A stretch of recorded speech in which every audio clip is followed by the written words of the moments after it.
भारत की अमेरिका के साथ कल ट्रेड डील फाइनल हुई। टैरिफ 50% से घटकर 18% पर आ गया है। इससे पहले आपको याद होगा यूरोपियन यूनियन के साथ भी एफटीए यानी कि फ्री ट्रेड डील हुई थी।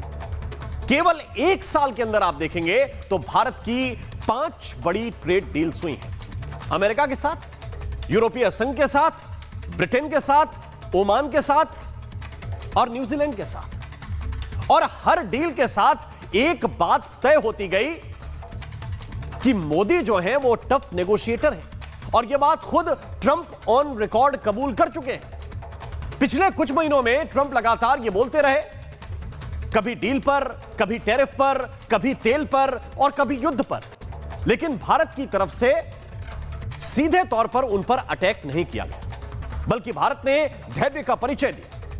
और महाकवि जयशंकर प्रसाद ने कहा है कि वो पथ क्या, पथिक कुशलता क्या, जिस पथ पर बिखरे शूल न हो, नाविक की धैर्य परीक्षा क्या, जब धाराएं प्रतिकूल न हो। जब अमेरिका आपके प्रतिकूल खड़ा हो गया, जब यूरोप आपके प्रतिकूल खड़ा हो गया, तब उस वक्त धैर्य और कूटनीति दोनों की परीक्षा की घड़ी थी।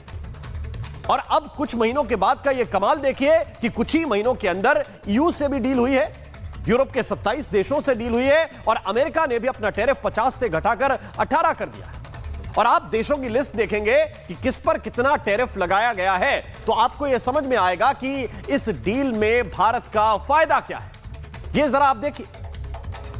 और बाजार ने भी डील का स्वागत किया है, रुपया मजबूत हुआ है। लेकिन फिर दूसरे पहलू को आप देखेंगे तो थोड़ा सा दूसरी तरफ आपका ध्यान चला जाएगा। विपक्ष का रिएक्शन आया है, और रिएक्शन में क्या आया है?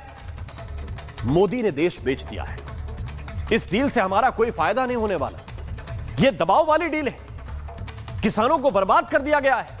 लेकिन सच्चाई क्या है? सच्चाई यह है कि सरकार साफ साफ कह रही है कि कृषि सेक्टर पर इसका कोई असर नहीं पड़ेगा। वो कह रहे हैं कि भाई किसानों का बहुत बड़ा नुकसान हो गया, खेत बेच दिए, सब कुछ बेच दिया। सरकार कह रही है कृषि के सेक्टर से ना हमने समझौता किया है ना हम करेंगे, किसानों के हितों में कोई कटौती नहीं होगी और कृषि उत्पादों से भी कोई समझौता नहीं होगा, यह सरकार ने साफ कहा। और तेल पर क्या है? तेल पर भारत तो छोड़ दीजिए, क्रेमलिन का भी बयान आ गया है कि भारत ने रूस से यह नहीं कहा कि आपका तेल हम नहीं खरीद रहे हैं, लेकिन फिर भी सवालों की बड़ी झड़ी लगाई जा रही है। टैरिफ लगे तो मोदी ने सरेंडर कर दिया, टैरिफ घटे तो सरेंडर कर दिया, डील ना हो तो सरेंडर कर दिया, और एक साल में 5-5 डील हो जाएं तो भी सरेंडर कर दिया। भाई कोई तो पैरामीटर बनाइए कि ये ठीक है, ये ठीक नहीं है।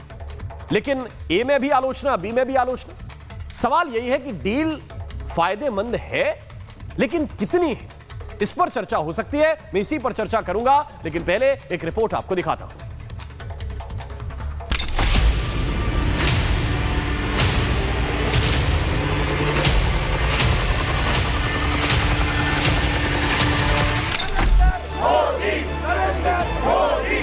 Oh, he's a much tougher negotiator than me, and he's a much better negotiator than me. There's not even a contest. Modi ji घबराए हुए हैं। जो ट्रेड डील 4 महीने से रुकी थी, नरेंद्र मोदी जी ने कल शाम उस डील को साइन कर दिया। नरेंद्र मोदी जी पर प्रेशर है, भयंकर प्रेशर है, और नरेंद्र मोदी जी का जो इमेज का गुब्बारा है, जो हजारों करोड़ रुपए लेकर बनाया गया, वो फूट सकता है। और मैं हैरान हूँ, ये डबल स्टैंडर्ड जो राहुल गांधी जी बार बार दिखाते हैं। माननीय प्रधानमंत्री नरेंद्र मोदी जी ने कल इतनी बढ़िया डील भारत के लिए तय की है, जो इतने वर्ष 1 महीनों में हम तय नहीं कर पा रहे थे। विपक्ष की हताशा, विपक्ष का फ्रस्ट्रेशन, ये स्पष्ट मुझे दिखता है, जिन्हें अच्छाई में भी बुराई दिखने का एक तरीका बन गया है। आपने दोहरी मार इस देश के लोगों को दी, विश्वासघात किया इस देश के लोगों के साथ। ये समझौता हिंदुस्तान के करोड़ों किसानों के साथ विश्वासघात है। माननीय प्रधानमंत्री नरेंद्र मोदी जी ने हमेशा एग्रीकल्चर और डेयरी, इन दोनों सेक्टर्स को संभाला है, उनके हितों को संभाला है। इस क्षेत्र में लोगों को उज्जवल भविष्य मिले और मौके मिले, आमदनी बढ़े, उसके लिए लगातार काम किया। 49 कंट्रीज का मार्केट मिल गया, और फिर अब यूएस ने भी खोल दिया 18% पे। तो आज तो अब कांग्रेस को माफी मांगनी चाहिए। उनके सारे उत्पाद को फ्री कर दें और उनको टैक्स भर करके हम ट्रेड करें। कहाँ लेकर जा रहे हैं देश को? ऐसा कमजोर प्रधानमंत्री कहाँ लेके जा रहे हैं देश को? अपने किसानों का हित सर्वोच्च प्राथमिकता है। भारत अपने किसानों के, पशुपालकों के और मछुआरे भाई बहनों के हितों के साथ कभी भी समझौता नहीं करेगा।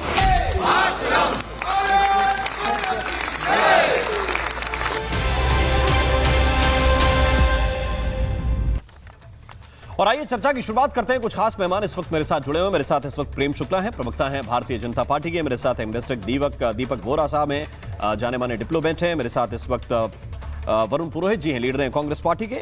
निवान शर्मा हमें ज्वाइन कर रहे हैं, प्रवक्ता हैं आम आदमी पार्टी के। सतीश के सिंह वरिष्ठ पत्रकार इस वक्त मेरे साथ जुड़ रहे हैं। बहुत बहुत स्वागत है आप सभी का। लेकिन सबसे पहले मैं शुरुआत करना चाहता हूं वोरा साहब आपके तजुर्बे के आधार पर, क्योंकि जिन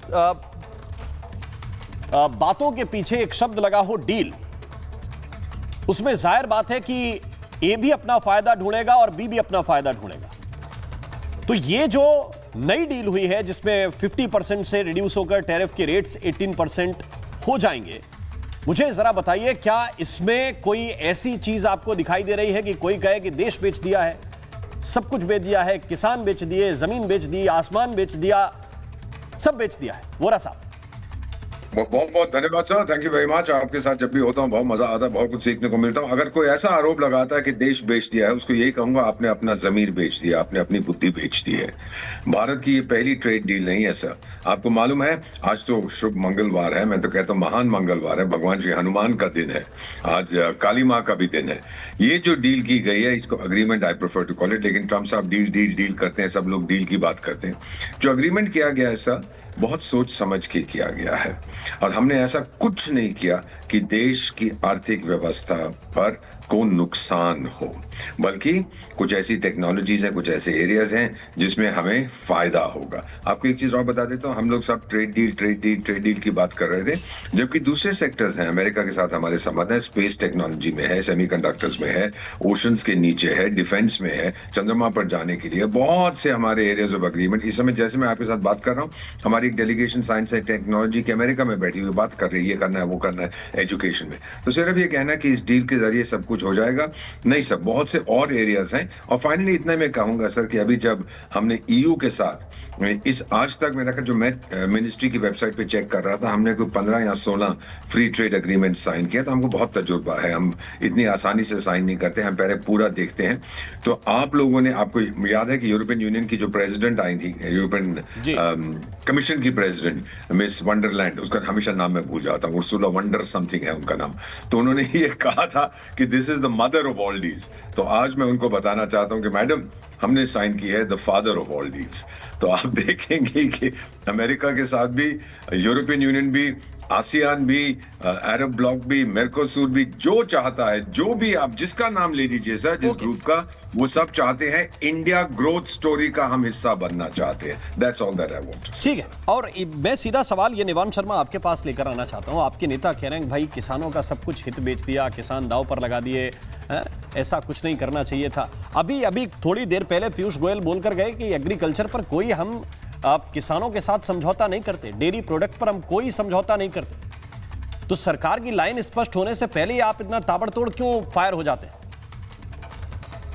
देखिए शर्मा जी, एक बात तो हमारे देश में पूरी देश की जनता के सामने है कि मोदी जी कुछ भी कर लें, कुछ लोग ऐसे हैं जो उछल उछल के तालियां बजाएंगे ही बजाएंगे।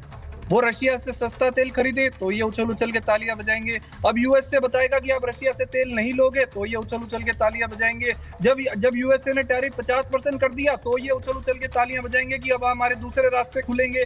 जब यूएसए ने टैरिफ कम कर दिया तो ये उछल उछल के तालियां बजाएंगे। जब किसानों के लिए 3 काले कानून लेकर आए सरकार तो इन्होंने उछल उछल के तालियां बजाई। किसानों के लिए क्या कारनामा कर दिया। अब किसानों के लिए जो है वो विदेशों के द्वार जो है वो सरकार ने खोल दिया तो भी ये उछल उछल के। तो इन लोगों की बात छोड़ दीजिए। एक सेकंड, अब इसी सिनेरियो को रिवर्स कर दीजिए थोड़ी देर के लिए। आपकी आलोचना मैंने सुन ली, अब इसको रिवर्स कर दीजिए। 50% टैरिफ लगाया तो मोदी ने सरेंडर कर दिया, अब डील साइन कर ली तो मोदी ने सरेंडर कर दिया। आपका लॉजिक भी तो सेम ही रहता है। शर्मा जी, सरेंडर क्यों कर दिया? मैं यही तो पूछ रहा हूं, तो लॉजिक तो बदलिए आपने। या तो तब के लिए तारीफ कीजिए कि हाँ भाई 50% लगा, कोई प्रॉब्लम नहीं। आज हमारे उसी लॉजिक पे आप भी चलेंगे और फिर कहेंगे कि नहीं उनका लॉजिक गलत है, मेरा वाला सही है। शर्मा जी, आज हमारे देश में किसान आत्महत्या कर रहा है क्योंकि उसको अपने उगाए हुए अनाजों की कीमत नहीं मिल रही। आप विदेशी मार्केट खोल रहे हैं जहां पे बाहर का जो है बेटर टेक्नोलॉजी से बना हुआ प्रोडक्ट जो है इंडिया में बिना टैरिफ के आके बिकेगा। आप ऐसा कंपटीशन किसानों के लिए क्रिएट करें जो हमारा किसान ना लड़ना चाहता है ना लड़ेगा। आपने नियम पढ़ लिए? अपने किसानों को आपने नियम पढ़ लिए कि कौन सा प्रोडक्ट आ रहा है, कौन सा प्रोडक्ट आ रहा है, उस प्रोडक्ट का नाम भी बता दीजिए। कॉटन, कपास, मैं तो आपको डिटेल में बताता हूं। हिंदुस्तानी कपास के सामने जब अमेरिकन कपास को आप रखेंगे व्यापारियों के सामने और अमेरिकन कपास और हिंदुस्तानी कपास सेम रेट पे मिलेगी, तो आप एक व्यापारी मुझे बता दो जो अमेरिकन कपास नहीं खरीदेगा और इंडियन कपास खरीदेगा। आप कंपटीशन क्रिएट क्यों कर रहे हैं? आपने क्यों खोला? आपने क्यों अमेरिकन कपास को इंडियन कपास में बिकने का मौका दे रहे हैं? आप क्योंकि मैंने कुछ देर पहले ये सुना अभी पीयूष गोयल जी को बोलते हुए कि हम खेती के मामले पर, किसानों के मामले पर समझौता नहीं करते। ये प्रधानमंत्री ने भी पहले कहा था कि किसानों के हितों से कोई समझौता नहीं होगा, लेकिन ये कह रहे हैं कि सब कुछ आपने अमेरिका के किसानों के लिए खोल दिया है।